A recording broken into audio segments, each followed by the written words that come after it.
সারা দেশের পাম্পগুলোতে জ্বালানি নিতে গ্রাহকদের উপচে পড়া ভিড়। দীর্ঘক্ষণ লাইনে দাঁড়িয়েও পাওয়া যাচ্ছে না কাঙ্ক্ষিত তেল। তেলের সরবরাহ না থাকায় আজও বন্ধ অনেক ফিলিং স্টেশন। এতে খোলা পাম্পগুলোতে বাড়ছে যানবাহনের সারি। জ্বালানি সরবরাহে সরকার থেকে কোনো সীমা বেঁধে না দেয়া হলেও বেশিরভাগ পাম্প তেল দিচ্ছে নির্দিষ্ট পরিমাণে।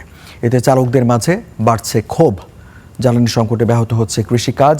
ঠিকমতো ডিজেল না পেয়ে সাগরে যেতে ভোগান্তিতে পড়েছেন ট্রলার মালিক ও জেলেরা।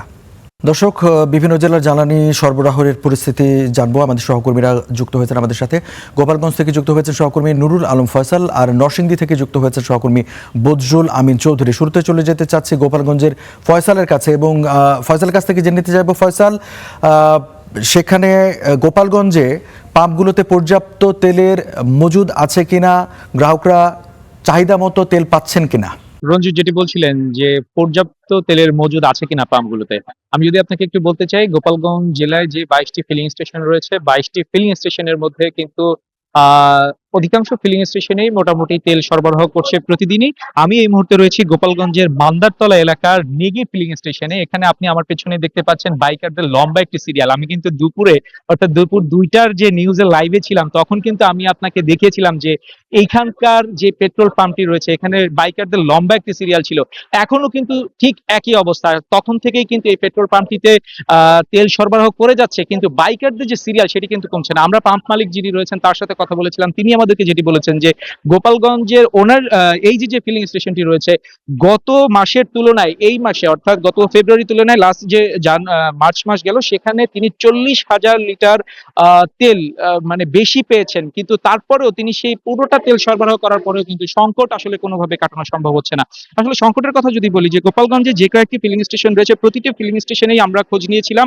অধিকাংশ ফিলিং স্টেশন মালিক তারা কিন্তু বলছেন যে তারা বিগত মাসে যে পরিমাণ জ্বালানি তারা এনেছিলেন, তার থেকে এই মাসে, অর্থাৎ তারা কিন্তু আরো বেশি জ্বালানি এনেছেন, কিন্তু তারপরে সংকট কেন কাটানো যাচ্ছে না তারা কিন্তু বুঝতে পারছেন না। তারা একটি বলছেন যে বাইকারদের সিরিয়াল সবচেয়ে বেশি পড়ছে, এবং বাইকাররা যেটি আমরা লক্ষ্য করছি যে মধ্যরাত থেকে শুরু করে, কখনো কখনো একেবারে সকাল থেকে শুরু করে তারা রাত অবধি সিরিয়ালে থাকছেন, তারা তেল নিচ্ছেন। এবং পেট্রোল পাম্প মালিক কর্তৃপক্ষ যারা রয়েছেন তারা কিন্তু বলছেন যে কোনো কোনো বাইক তেল নিয়ে তারা কিন্তু সিরিয়ালে আবারও এসে কিন্তু তেল নিচ্ছেন, এমনটি অভিযোগও কিন্তু আমরা পেয়েছি।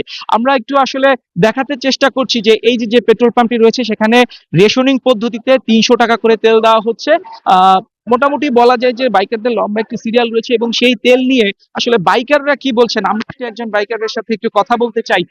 আমরা আপনার সাথে একটু কথা বলি যে আপনি কখন থেকে দাঁড়িয়ে আছেন, এবং এইখানকে যে 300 টাকার তেল দিচ্ছে, এটি আপনার জন্য পর্যাপ্ত কিনা? আলহামদুলিল্লাহ, আলহামদুলিল্লাহ, 300 টাকার তেলে আমি ইনশাল্লাহ খুশি, এবং এভাবে যদি সবসময় পাম্প দেয় আমরা অবশ্যই খুশি।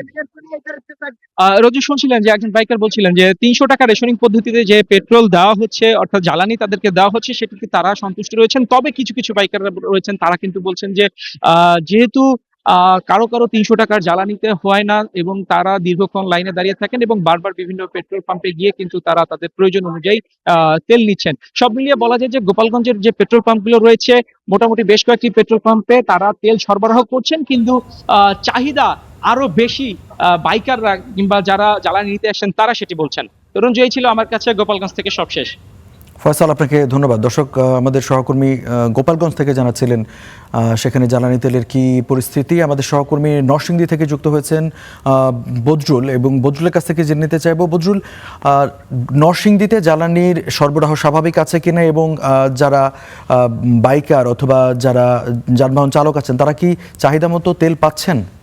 রঞ্জু, আমার পেছনে আপনি যে বাইকের যে শাড়ি আমি আপনাদেরকে দেখাতে চাই, এই শাড়ি দেখে কিন্তু বলার অপেক্ষা রাখে না যে দীর্ঘ সময় ধরে তেলের জন্য কিন্তু এখানে যারা বাইকার রয়েছেন বা গাড়ি চালক যারা রয়েছেন, প্রাইভেট কার বা মাইক্রোবাসে, তারা কিন্তু দীর্ঘ সময় ধরে এই তেলের জন্য কিন্তু অপেক্ষমান রয়েছেন। অর্থাৎ বলাই চলে যে যে পরিমাণ তেল দেয়া হচ্ছে সেটি আসলে তাদের আকাঙ্ক্ষা পূরণ করতে পারছে না, বিধায় কিন্তু দীর্ঘ সময় ধরে তারা এই লাইনে অবস্থান করছে। আমি এখানে যারা বাইকার রয়েছেন তাদের সাথে কথা হয়েছে বেশ কয়েকজনের সাথে, তারা বলছেন যে দীর্ঘ সময় 3 থেকে 4 ঘন্টা পর্যন্ত তারা এই লাইনে দাঁড়িয়ে দাঁড়িয়ে কিন্তু রেশনিং এর মধ্যে আওতায় তারা তেল পাচ্ছেন বিভিন্ন পাম্প থেকে। যেমন কোনো কোনো পাম্পে প্রতি বাইকের জন্য 200 টাকা করে তেল দেওয়া হচ্ছে, কোনো কোনো আবার 500 টাকা করে দেওয়া হচ্ছে। কিন্তু মোট কথা হচ্ছে তারা তেল প্রাপ্তিটা স্বাভাবিক না হওয়ার কারণেই কিন্তু দীর্ঘ সময় এই রাস্তায় যেমনিভাবে যানজট লেগে থাকছে এবং পেট্রোল পাম্প এলাকাগুলোতে কিন্তু ঠিক একই অবস্থা বিরাজ করছে।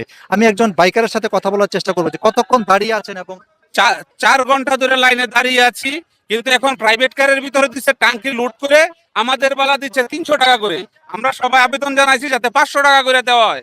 এখন বলছে যে 500 টাকা করে দিবে, দেখা যাক যদি আমরা পাই। এখানে আবার দেখছি যে ডিসিপ্লিন ছাড়া ওইখান দা এলোমেলো ভাবে এসে তেল নিতেছে, এরা তেল পাইতেছে, কিন্তু আমরা যে সিরিয়ালে আছি আমরা ঠিক মতো তেল পাচ্ছি না। সংকটের কারণটা কি মনে হয়? সংকটের কারণ আসলে কিছু কিছু পাম্পে ম্যানেজমেন্টের অভাব তো আছে, কিছু কিছু লোক আবার আছে দেখা গেছে তেল থাকতো তেল নিতেছে, তারা আবার জেরিকেনে নিয়ে তেল আটকায় আবার এসে তেল নিতেছে।